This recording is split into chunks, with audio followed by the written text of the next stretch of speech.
Imagine you take 5 house kittens and release them on an uninhabited island.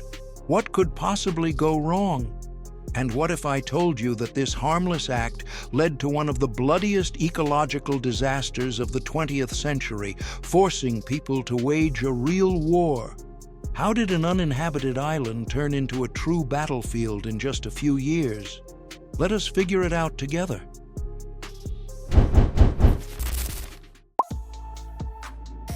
The story unfolds on Marion Island. It is a tiny chunk of hardened lava in the southern Indian Ocean. Picture a harsh, windy, cold place, a real end of the world, belonging to the Republic of South Africa. The island covers about 290 square kilometers. It is a volcanic landmass covered in mosses, lichens, and low grass. The climate here is brutal. Constant storm winds, rain, and fog. The temperature rarely rises above 10 degrees. Until the 1940s, this was a completely untouched world where there had never been any land predators. Millions of seabirds, albatrosses, petrels, storm petrels, and penguins nested here for centuries, never knowing fear of threats from the ground. The birds of Marion Island evolved in total safety. Their only enemies were leopard seals in the water and birds of prey in the sky. On land, they felt like absolute masters. Many species even lost the ability to run fast. They simply did not need it. The island was home to 28 species of nesting seabirds. Some of them existed nowhere else in the world. It was a unique wildlife sanctuary, one of the last untouched corners of the planet. But after World War II, the world changed. The era of scientific research in Antarctica and the subantarctic islands began. Countries competed to develop these remote territories, locking in their rights to research and resources. In 1948, the Republic of South Africa opened a permanent meteorological station on Marion Island. Scientists were supposed to study the weather, ocean currents, and climate in this strategically important region. The station was a complex of wooden and metal buildings where 10 to 20 people lived and worked year-round. Conditions were Spartan. Supplies arrived only once a year on a research vessel. Along with the people, equipment, and provisions, uninvited guests arrived on the island, ship mice. These rodents had traveled on ships for centuries, spreading around the world and becoming one of the most successful mammal species on the planet.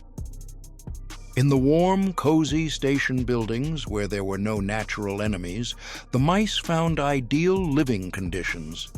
Plenty of food, no predators, and protection from bad weather, all of it led to explosive population growth. The mice quickly became a real disaster for the station residents. They ruined food supplies, chewed through electrical wires, destroyed scientific equipment and documentation. At night, the rodents rustled inside the walls and ran across the floor, keeping people from sleeping.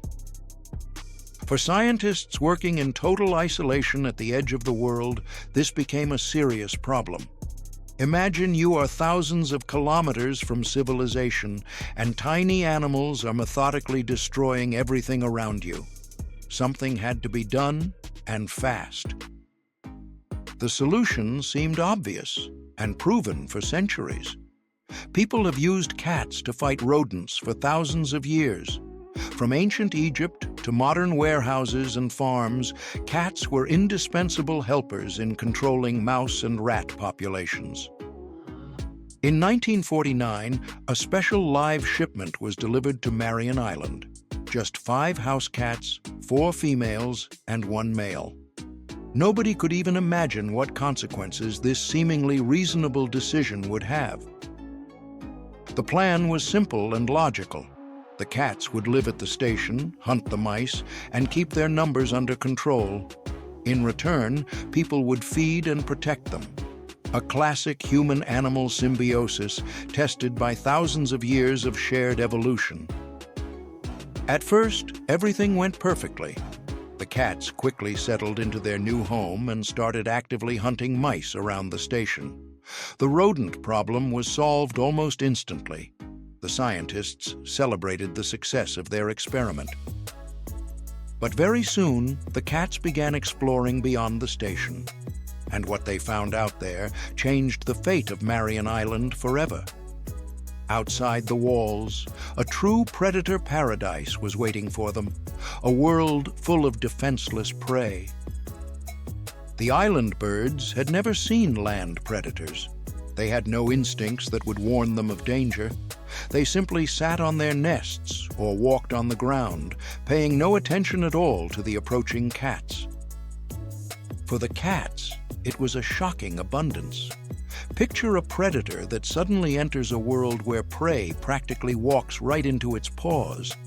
Hunting birds was so much easier than hunting quick, skittish mice that the cats rapidly switched to this new food source. The result did not take long. The cat population started growing at an incredible rate. In nature, predator numbers are always limited by the availability of prey. But on Marion Island, there was so much prey that this natural limit simply did not work. The breeding rate was phenomenal.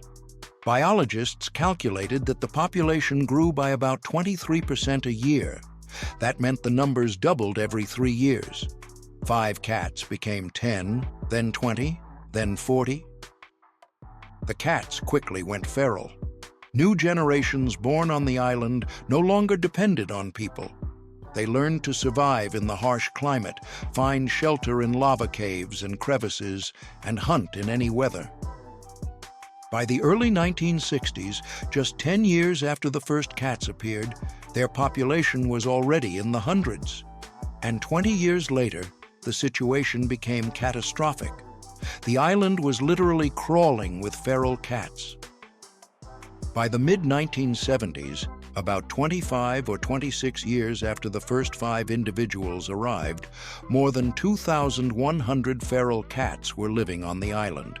It was one of the densest feral cat populations in the world. The scale of the ecological catastrophe they unleashed is almost impossible to imagine. By careful estimates from scientists and ornithologists, the cats were killing about 450,000 seabirds every year. Let that number sink in. 450,000 birds a year, that is more than 1,200 birds every day. That is 50 birds every hour, 2 birds every 2.5 minutes, around the clock, without breaks, year after year. The island turned into a giant slaughterhouse. Picture this scene. An island that once rang with the cries of millions of birds began to fall silent. Colonies that had existed for thousands of years vanished one after another. Everywhere there were only feathers, wrecked nests, and bones. Large seabirds were hit especially hard, the ones that lay only 1 egg a year. Albatrosses, giant petrels, Cape pigeons, all of them ended up at risk. The cats raided nests, killed chicks, and even attacked adult birds. Some species, like the common diving petrel, ended up on the brink of complete disappearance on the island. A population that once counted hundreds of thousands of pairs dropped to just a few thousand. This was an ecological disaster on a planetary scale. The scientists at the station watched what was happening with growing horror. They saw the island dying year after year. Their simple solution to the mouse problem created a monster that methodically destroyed a unique ecosystem. Researchers began sounding the alarm back in the 1960s. They published papers, wrote reports, warned about the coming catastrophe. But decision-making moved slowly. The island was far away. The problem seemed local. Only by the mid-1970s, when the scale of the disaster became obvious, did South African authorities finally decide to act. It was clear that if the cats were not stopped, the unique fauna of Marion Island would be destroyed completely and forever. But how do you stop 2,000 feral cats on an island that is almost 300 square kilometers? The island was covered in lava fields with countless hiding places. The weather was awful. Standard trapping methods simply did not work. The first attempt to fix the situation was as sophisticated as the problem itself. In 1977, scientists decided to use biological weapons against a biological threat. They brought the feline panleukopenia virus to the island.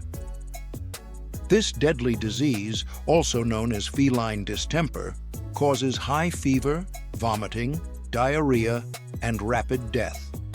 The virus is highly contagious and spreads easily between cats through contact and through the environment. The plan worked, but only partially.